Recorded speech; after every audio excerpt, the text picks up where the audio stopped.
Okay, I'm very excited to talk to you today a little bit about the Nutrimill. It's an amazing machine, and I believe it's a must-have for all the families that really want to start eating healthier and feel healthier in their life. Also, I love it because when you buy grains, they last longer when you keep them in the grain. When you buy the flour, you're losing nutrition right away. They just aren't, and they lose their flavor. There's nothing better than fresh ground, whatever you're grinding. And that's what I love about the Nutrimill, is it grinds just about everything. This machine has a limited lifetime warranty. So if for some reason you ever needed to send it in to get a repair, this little knob twists and comes off. And then the milling part comes off, and that's what you would send in to be fixed. It also goes back together very nicely. And one of the really nice features as well is that you have on it, this plug will go in and out, so you don't have cord all over the place.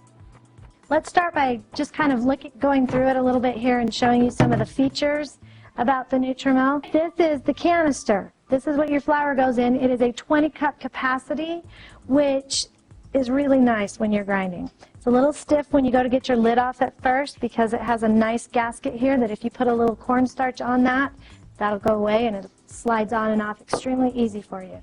All right, here's your filter that you're going to want to take out and just shake it out really good every now and then to clean it.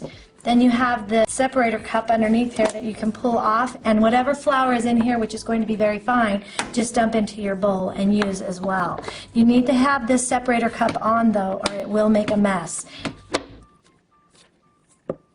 Okay, inside the bowl you're going to take out the hopper, which actually goes onto your machine, and you have these 3 tabs that you're going to line up and push them, snap that into place. Inside here also is a sticker that reminds you, do not mill anything that is oily like flaxseed. Okay, now at this point I would add whatever grain I'm going to do. Let's talk a little bit. If I'm doing whole wheat, if I fill up to the top of the hopper, it's going to fill up my canister with 20 cups. Not every grain has that same capacity of flour coming out. Spelt is especially one that you do not want to fill to the top because it will overflow your canister. We do not want to overflow the canister. All right, let's get this lid back on. And it slides in really nice. And as you can see, there's a yes and a no. You want to be able to see the yes when you push that hopper in, or that canister in, so that it doesn't spit wheat out. If it's spitting wheat at you, a couple of things. Your canister's not all the way in, or it's too full. Let's talk about the control knobs here. I'm going to be grinding some wheat, and I want to grind it on high because I want it to be a little finer. So I'm going to put my knob on high, and then I'm going to come down here to the fine and the coarse. If you want fine flour, that's great for your baking, for your pie crust, or maybe your cookies. But for bread flour, you don't really want it that fine. You want it to be about in the middle, between fine and coarse. Also, when you turn your motor on, if you turn it right to the beginning of fine, and right when it turns on, it does not open up the milling plates enough for it to go through. So you need to turn it and listen until you hear it going through. At my house, I always have popcorn, always. And so the nice thing about that is that I can make my own cornmeal very quickly. And so I will pour my popcorn in. And depending on if I want it to be a good coarse cornmeal or if I want it to be a little finer, if I want it to be really coarse, I'm going to turn my motor down to low, and I'm going to turn my dial over here all the way to coarse. Now, if I want it to be finer than that, what I will do is I will turn it and listen until I hear the popcorn going through. And when I hear the popcorn going through, then I know it's going to be finer than if I just go over to coarse. Put your lid on. That helps with noise. It is a grain mill. It's about the sound of a vacuum. It's much quieter than most of the grain mills out there, but remember, it is still a grain mill. Okay.